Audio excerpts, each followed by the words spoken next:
Ya, informasi saat ini sempat kita singgung tadi di segmen 1 ya. Dan Betul. kita akan mendengarkan di mana lanjutan kasus penganiayaan dokter koas di Palembang. Lady dan ibunya mendatangi kepolisian untuk diperiksa, memberikan keterangan. Ya, ibu anak tersebut dicecar sebanyak 35 pertanyaan terkait kasus pemukulan. Usai pemeriksaan, Ibu Lady meminta maaf kepada dokter koas Lutfi dan juga keluarga. Tadi berapa pertanyaan Mbak ditanya?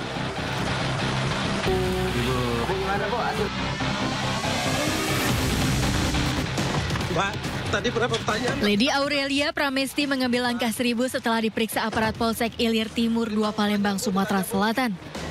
Dokter koas ini didampingi seorang wanita dan langsung masuk ke mobil yang telah menunggunya dengan nomor polisi BG2022PG. Sementara kuasa hukum dan ibunya Sri Melina keluar dari pintu utama. Titis Rahmawati menjelaskan jika Lady dan ibunya dimintai keterangan sebagai saksi kasus pemukulan Dr. Lutfi Hadian. Titis menambahkan Lady telah meminta maaf langsung kepada rekan koasnya namun belum ditangkap. Atas nama pribadi dan keluarga memohon maaf yang sebesar-besarnya kepada Ananda Lutfi beserta orang tua atas kejadian pemukulan yang dilakukan supir saya atas nama Fadila, dan saya juga mohon maaf yang sebesar-besarnya kepada kedua orang tua Lutfi atas kejadian ini. Si Lady juga sudah WA pribadi kepada si Lutfi permohonan maaf tapi belum dijawab. Sebelumnya jadwal pemeriksaan Lady dan ibunya dilakukan di Subdit Jatanras Polda Sumatera Selatan. Tapi ibu dan anak ini justru mendatangi Mapolsek Ilir Timur 2 atas inisiatifnya sendiri. Sementara itu selama proses investigasi yang dilakukan Satgas Universitas Sriwijaya, Dr. Koas Lutfi dan Lady diistirahatkan sementara dari kegiatan kampus. Lady telah memberikan keterangan langsung terkait kasus yang menyeretnya, sedangkan Lutfi memberikan keterangan secara virtual karena masih berada di Jakarta. Skor itu belum diputuskan, belum ada keputusan tentang skorsing karena kita akan mengkaji apakah ada pelanggaran etika akademik dalam hal ini. Kasus penganiayaan dilakukan sopir pribadi orang tua Lady berbuntut panjang. Masyarakat tidak hanya menyoroti alasan penganiayaan yang bermuara pada jadwal jaga dokter koas, tapi juga kehidupan pribadi dan keluarga. Termasuk keabsahan nomor plat mobil yang menjemput Lady di Polsek Timur Ilir 2 dengan nomor BG2022BG. Dari Palembang, Sumatera Selatan, Firdaus melaporkan.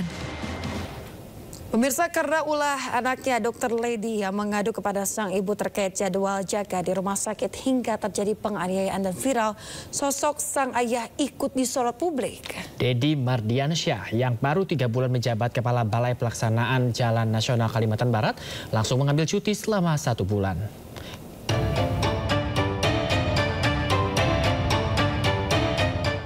Seminggu sudah Dedi Mardiansyah, Kepala Balai Pelaksanaan Jalan Nasional BPJN Kalimantan Barat, ayah Dr. Koas Lady Aurelia Pramesti, tidak datang ke kantornya di Jalan Veteran Pontianak. Menurut Kepala Komunikasi Media BPJN Kalimantan Barat, Dedi langsung terbang ke Jakarta setelah penganiayaan yang dilakukan sopir istrinya viral. Nazarudin menambahkan, saat penganiayaan terjadi, Dedi sedang berada di Ketapang untuk meninjau pembangunan jalan. Melalui pesan singkat WhatsApp, Nazarudin menjelaskan jika ketidakhadiran atasannya itu atas dasar cuti. Namun, Dedi baru mengajukan cuti pada Senin 16 Desember hingga 21 Januari 2025. Cuti selama 37 hari itu diambil Dedi setelah dirinya baru 3 bulan menjabat Kepala BPJN Kalimantan Barat. Menurut Nazarudin, cuti panjang tersebut bukan untuk digunakan liburan tahun baru.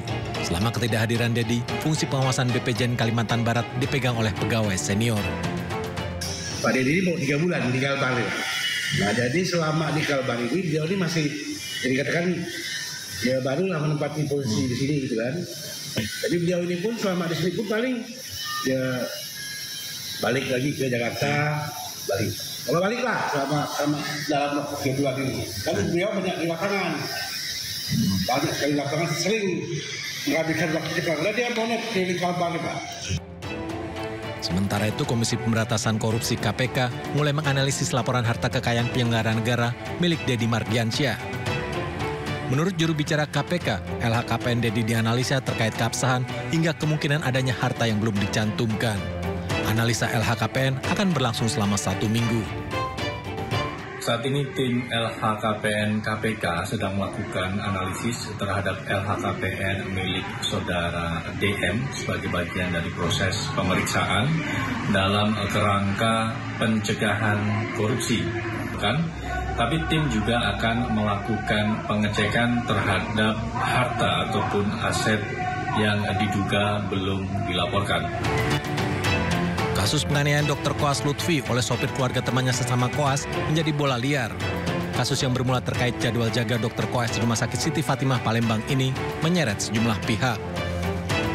Masyarakat di Jakarta memperkirakan jika kasus yang berawal dari penganiayaan terkait anak pejabat negara ini akan berbuntut panjang, seperti yang dialami Mario Dendi dan ayahnya Rafael Alun Trisambodo. Tim Liputan melaporkan.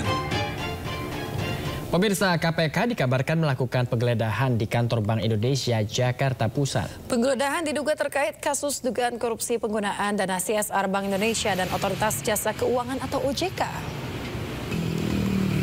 Pemirsa, pasca dugaan penggeledahan yang dilakukan KPK di kantor Bank Indonesia, sejumlah petugas keamanan gedung ini berjaga di depan gerbang pintu masuk.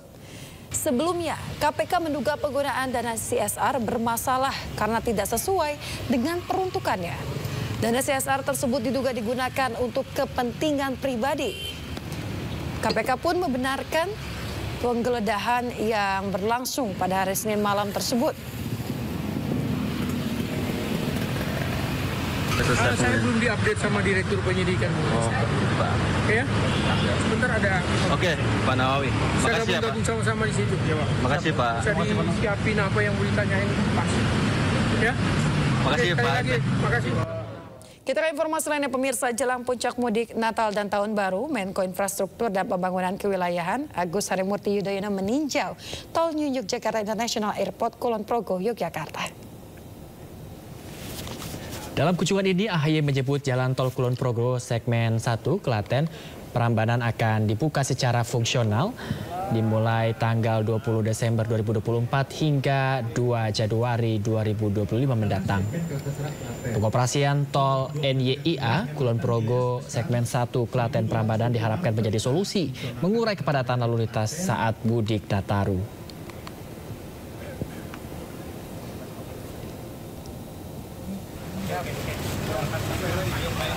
Di Solo, Jawa Tengah, Menteri Perhubungan Budi Purwagandi bersama Menteri Koordinator Infrastruktur dan Pembangunan Kewilayahan Agus Harimurti Yudhoyono mengecek kesiapan terminal tipe A Tirto Nadi. Budi Purwagandi dan AHY juga melakukan rem cek pada armada bus seperti rem, wiper, serta lampu.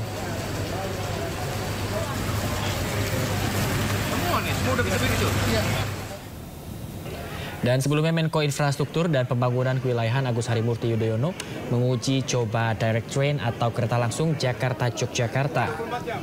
Uji coba kereta langsung disambut antusias bagi penumpang yang turut serta karena selain nyaman juga mempersingkat waktu dari biasanya. Kereta melaju tanpa henti. Perjalanan menggunakan direct train memangkas waktu tempuh jadi 6 jam. Uji coba untuk memastikan semua moda transportasi berfungsi baik. Kereta api direct train rute Jakarta-Yogyakarta yang rencananya akan diluncurkan saat Nataru.